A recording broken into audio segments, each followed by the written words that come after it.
Hello everyone, TimeToGrind here, and today I wanted to talk about Space Gladiators. And Space Gladiators is a roguelite that combines the awesome combat from Hollow Knight with the amazing roguelite mechanics you can find in games like Binding of Isaac. And before we jump into the review, I do just want to let you guys know that I was given a review copy of this game a long time ago to make some videos, but I never actually tried it out till it officially released in 1.0 a couple of days ago. But guys, I'm gonna be real, I really wish I had tried out this game earlier. It is an absolutely amazing roguelite that is one of the perfect games I could ask for. And right off the bat, I'm gonna say that I am a huge fan of Hollow Knight. I have like 50 hours in the game, and one of the main reasons is because the combat is so tight and responsive, and Space Gladiators pretty much perfectly emulates the core gameplay of Hollow Knight.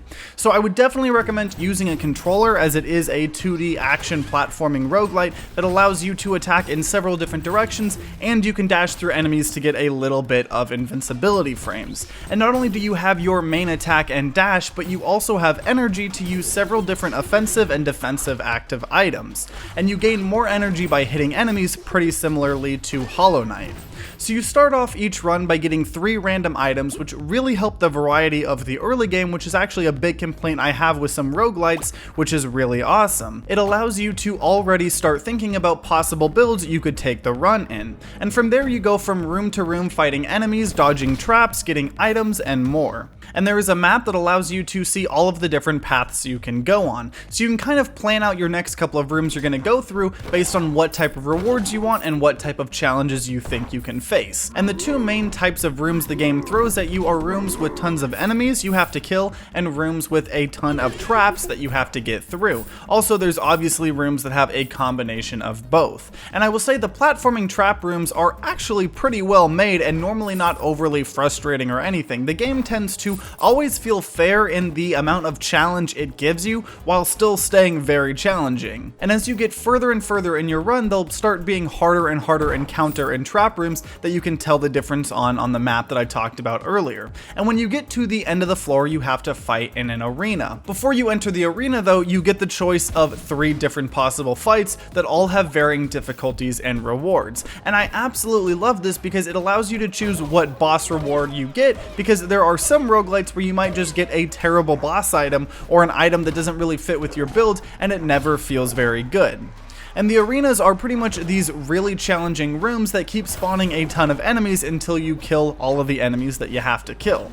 There's also bosses that will appear on certain floors or as optional challenges in certain paths later on in runs. And so you keep going through more and more rooms until you win or eventually die, and you'll definitely be dying quite a lot, especially when you first start learning how to master the game. And just a quick disclaimer, I have played the game for several hours, but I know that there is a ton in this game that I haven't experienced. The game seems like it has a ton of replayability to it, and like a lot of other roguelites, I wanted to get a review out to you guys somewhat close to the release of the game, but I'm definitely going to be playing the game a ton more, especially because it's got some really good progression. So first off, each of the characters you can play as gains experience that allows them to level up. And the more you level them up, they get certain stats increased depending on the character, so I definitely consider the game a roguelite. Also, in a similar fashion to Binding of Isaac, the more challenges and achievements you complete will unlock new items that can be found in future runs along with entirely new characters. And let me just say, all of the different characters play super different from each other. They all have unique playstyles and strategies that make them feel completely different to play as. So you have your main character that is average at everything, you have a character that can't get certain items but can eat them to gain more health, you have a character that has crazy high stats but loses some each floor, you have a robot with only shields that attacks in an interesting way, you have a character that uses ammo to fire insanely powerful lasers above and below him, and a lot more. And the fact that you are not only wanting to unlock each character, but you're also wanting to level up each character really gives the game a great sense of progression along with unlocking new items. And now I want to touch on the items in the game because they are one of the best parts about the game in my opinion.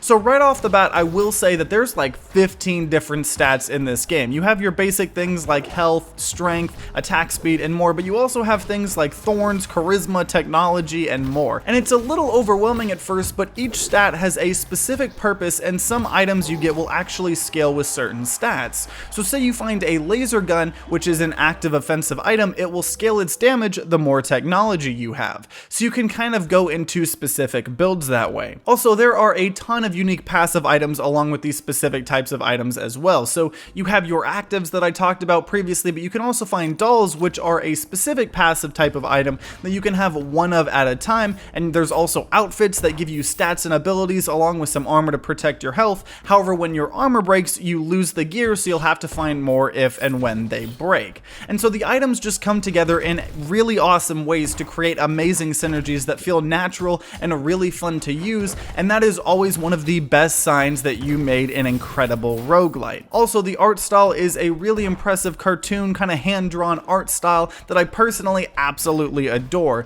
The music and sound effects are great and hilarious at times as well. The game knows when to take itself seriously and when not to, and it makes it so much better because of that.